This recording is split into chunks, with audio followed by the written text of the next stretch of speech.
Nowadays, obviously, they are like smartphone viewings. Images are vertical. No more cinemascope, actually. Yeah. How does it impact the way we see the world? I don't know about that, but like how people see the world because of the changes in, streaming or podcasting. But I think there's still a place for cinemascope or wide photography. But for theaters, not for smartphones. Or for computers or home screens. A big image is good. But for instance, I was wondering about wide shots. Maybe they will die because of the size of a smartphone. It doesn't make any sense to make a wide shot on a smartphone to me. Yeah. Depending if you hold your phone sideways. Yeah. Have you ever watched a movie on a mobile? No. I've never watched a regular movie, hour and a half movie on a phone. No. Because I would look at it, on a computer. Yeah. I use my computer more than the phone. And it's okay for you to watch on a computer a movie? Yeah, I do watch things on the computer. Mostly because sometimes it's easier, I can stream Criterion on my computer and more than the TV. And sometimes it's easier.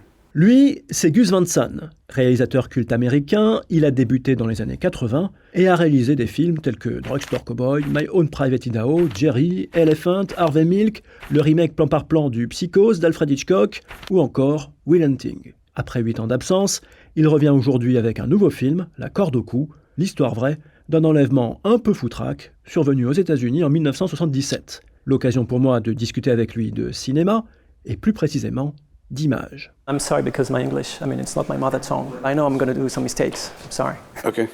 In your cinema, do you think you take more time to think about the images, about the acting, about the scenario? What comes first? Sometimes it's an image, sometimes it's a scene. A lot of times, I think since the very beginning in film school, that you always kind of sacrifice the greatest image that you have. And it doesn't appear in the film, but it's inspiring the film.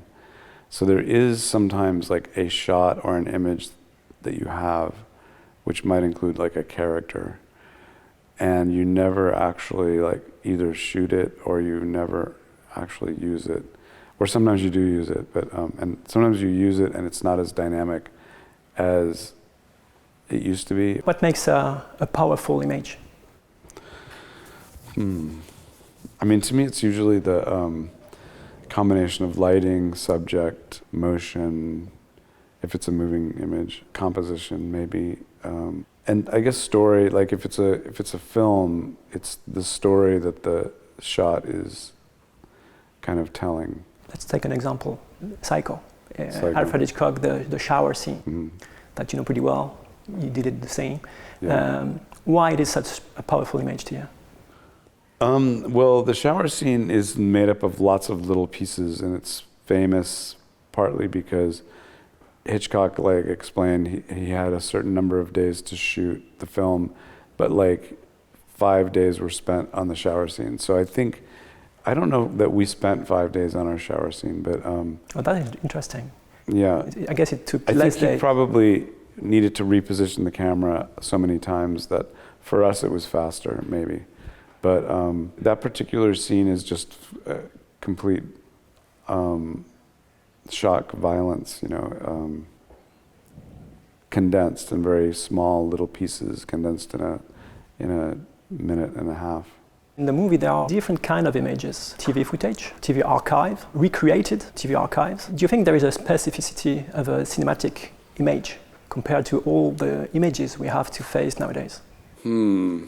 It's been so many variations in different kinds of image, like cameras, through the years. The stylistic treatment of cinema images changed when Oliver Stone did JFK, and he was adopting MTV style, which is you mix 8mm with handheld 16 with 35 on a tripod and mix it all together, which I'd never seen. which kind of became the inspiration for so many films later after that. And before, MTV itself was like emulating the, documentarians footage, pretending like the VJs were, handheld documentary from the 60s. Everything started to mix together, right, like with the advent of MTV. Shots started to get shorter. Partly, I think all of it was MTV, which was, when I first saw MTV, I thought, this is just like a blender, blending all styles together, because they were using images that you would see in Méliès films, and they would just appropriate them and reshoot them and reanimate famous like movie images from the 20s and 30s. And I thought they're taking from all different famous images like King Kong on the Empire State Building and just mashing it together. And I didn't really, at the time, think that MTV would be successful. I thought it would be it was kind of silly, and we thought it would just go away. And it became the dominant, Well, it died recently. It's been dying, but I mean, in the 80s and 90s, especially say like late 80s, it was the dominant form of music, releasing. The videos were really important. Yeah, you did actually some. And I did some music videos right about that time. Yeah. Yeah, and it was like deathly important to the executives and to the artists. Like the video itself was almost like the record. I think for this movie you turned digital. You wanted to turn not digital, but you had to, I think. Am I correct? Or? No, we had the choice. I mean, the thing is, it was just money. Whether if we shot in 35 or if we shot in some other format that was film, it starts to become a delay in the processing. You need to screen it to see what you've done. It's so more time consuming.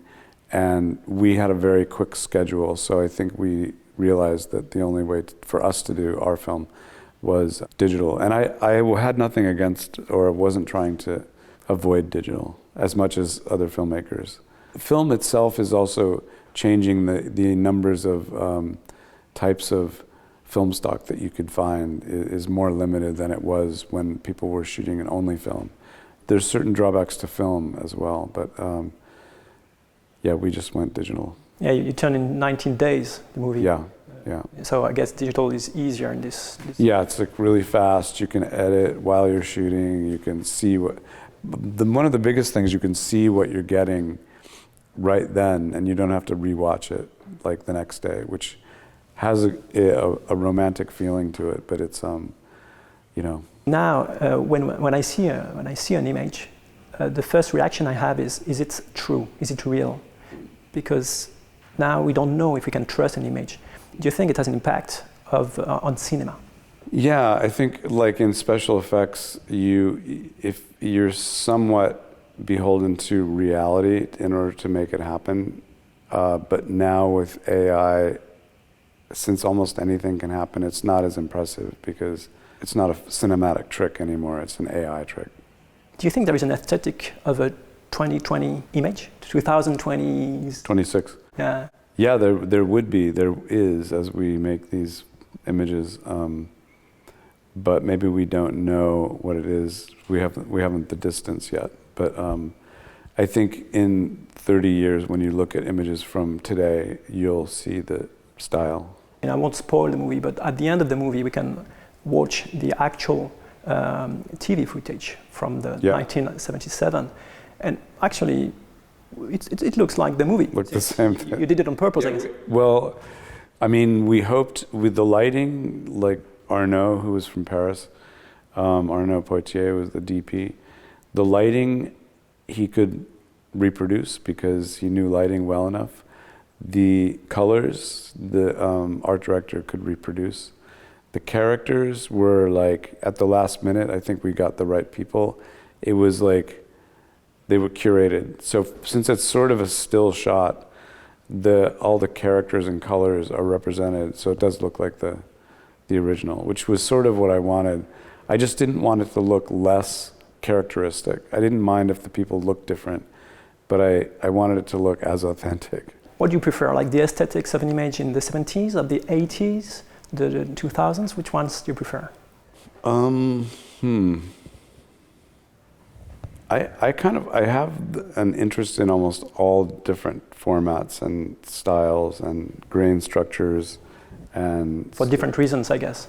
yeah, for different reasons. You know, like I can see the value in a grainy shot from your phone, or else I can see a value in an 8x10 black and white negative that's like fine grain. The thing that I haven't seen yet is a fine grain moving image that's as fine a grain as like an 8x10 camera, which I think someday we'll have. You know, we'll have a chip that's this big, and it'll be yet another kind of cinematic look, but I haven't seen that yet.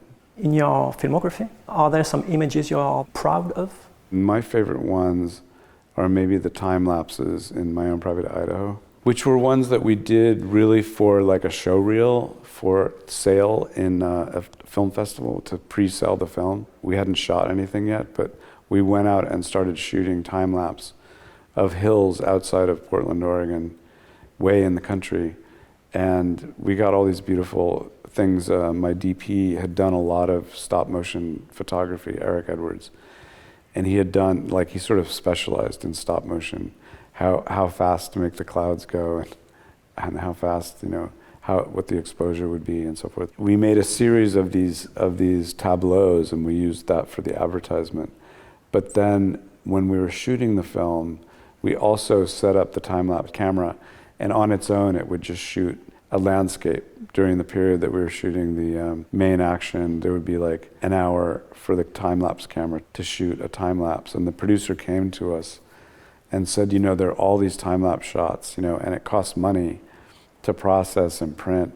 So do you need all these? Because what are we going to use them for? And we didn't know what we were going to use them for, but we decided to stop. And in the end, we used them for his dream, you know, like when he went into a state when he had narcolepsy, we would cut to the time lapse. So we got to use them a lot. From Mala Noche, your first movie, do you remember which questions you had in mind? Yeah, I think coming into it, I thought black and white would be the best thing because of finding a more dynamic image that could be controlled really just with light and not necessarily color, not necessarily by painting walls, which maybe we didn't have the money to do. So I chose black and white because of that. And also the most direct influences were maybe film noir, but also David Lynch had made Eraserhead, sure, which had a lot of black in it, and the light was sometimes sparse. I'm not sure in his case, but in our case, it was sparse because we only had like 5 lights.